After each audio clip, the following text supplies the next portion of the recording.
guys, we're back in Wonderland, and we've ended with Alice being asked what should happen to the Duchess and what should the executioner do. And we heard the Queen's opinion and the King's opinion and the Duchess' opinion. So now we're back in to see what's going to happen. "You can't think how glad I am to see you again, you dear old thing," said the Duchess. Now remember, Alice has met the Duchess before in the chapter Pig and Pepper, and she was nursing the baby. And she tucked her arm affectionately into Alice's as they walked off together. Alice was very glad to find her in such a pleasant temper, and thought to herself that perhaps it was only the pepper that had made her so savage, which is another word for mean. When they met in the kitchen, "When I am a Duchess," she said to herself, not in a very hopeful tone though, "I won't have any pepper in my kitchen at all. Soup does very well without. Maybe it's always a pepper that makes people hot-tempered," she went on, very much pleased at having found out a new kind of rule. "And vinegar that makes them sour, and chamomile that makes them bitter, and barley sugar and such things that make children sweet-tempered." So we've talked about taste this year in kindergarten, haven't we? Have you ever tasted any things like vinegar and chamomile and barley sugar? I don't think I've really tasted much of those, but when we have good taste and bad taste, vinegar is generally a sour, bad taste.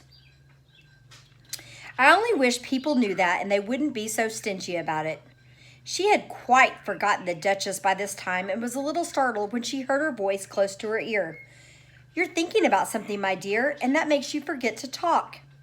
I can't tell you just now what the moral of that is, but I shall remember it in a bit."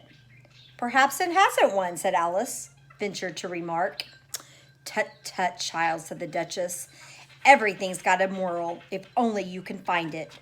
And she squeezed herself up closer to Alice's side as she spoke.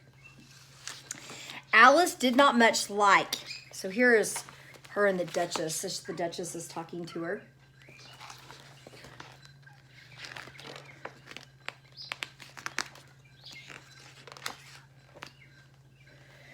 Alice did not much like her keeping so close. First, because the Duchess was very ugly. And secondly, now is that kind? Was she being kind? And secondly, because she was exactly the right height to rest her chin on Alice's shoulder. And it was uncomfortably sharp chin. However, she did not like to be rude, so she bore it as well as she could.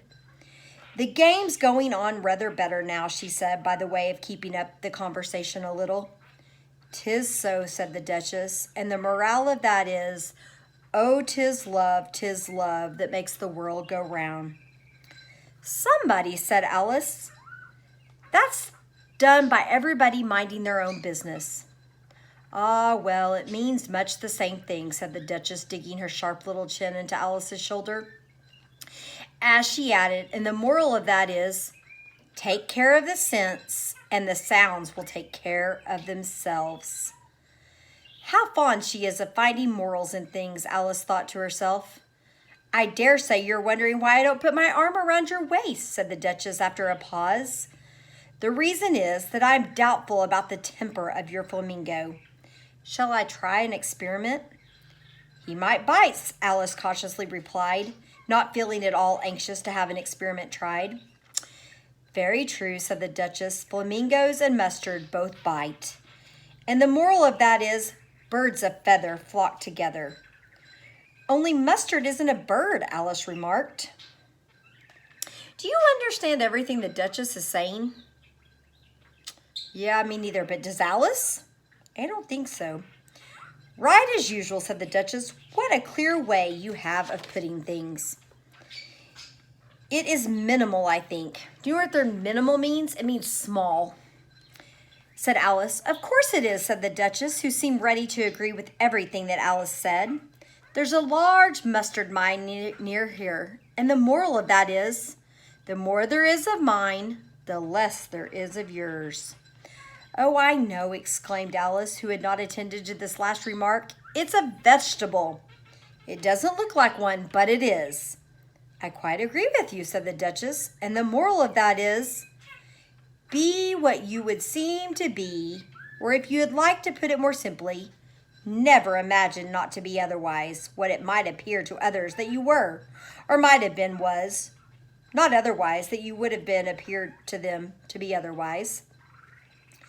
I think I would understand that better, Alice said very politely, if I had written it down, but I can't follow it as you say. What does Alice do when she can't understand? She asked for her to write it down so she could read it back and try to figure it out. And that's sometimes what we do. We have to keep doing things and see. There's nothing to what I would say if I chose. The Duchess replied in a pleased tone. Pray don't trouble yourself to say it any longer than that, said Alice. Oh, don't talk about trouble, said the Duchess. I make a present of everything I've said as yet. A cheap sort of present, thought Alice. I'm glad they don't give birthday presents like that. Would you like to get a present of only words? But she did not venture to say it out loud. Thinking again, the Duchess asked with another dig of her sharp little chin. I've a right to think, said Alice sharply, for she was beginning to feel a little worried. Just about as much of a right, said the Duchess, as pigs have to fly. But here, to Alice's great surprise, the Duchess's voice died away, even in the middle of her favorite word, moral. And the arm that was linked to hers began to tremble. Alice looked up, and there stood the Queen in front of them with her arms folded, frowning like a thunderstorm. A fine day, Your Majesty, said the Duchess. She began in a low, weak tone. Now I'm giving you a fair warning, shouted the Queen, stamping the ground as she spoke. Either you or your head must be off, and that in about half no time. Take your choice. The Duchess took her choice and was gone in a moment. Let's go on with the game, the Queen said to Alice, and Alice was too much frightened to say a word, but slowly followed her back to the croquet ground. The other guests had taken advantage of the Queen's absence and were resting in the shade. However, the moment they saw her, they hurried back to the game, and the Queen merely remarking that a moment's delay would cost them their lives. All of the time they were playing with the Queen, never left off quarreling with the other players and shouting, off with his head and off with her head. So did the characters seem to like the Queen? What do you think? Are they afraid of her? Can you tell? Those whom she sentenced were taken into custody by the soldiers, who of course had to leave off being arches to do this, so that by the end of half an hour or so, there was no arches left, and all the players except the King, the Queen, and Alice were in custody and under sentence of execution. Then the Queen left off quite out of breath and said to Alice, Have you seen the Mock Turtle yet? No, said Alice. I don't even know what a mock turtle is. So when we come back and we read tomorrow out loud, we're going to find out what the mock turtle was. And I think you're also going to meet a new character in Alice that you're going to be very familiar with. And let me give you a heads up and tell you the surprise. It's a griffin. What do we know about griffins? They're our mascot, aren't they? Well, you're going to be able to make up the adventures of the griffin in Wonderland. And then when we come back tomorrow, we're going to find out what really happened to what the mock turtle is and what happened to the griffin. So enjoy your day today. Enjoy learning about Alice. And we will get started with the last of chapter 9 tomorrow in class. Have a wonderful day, and I'll talk to you soon. Bye-bye.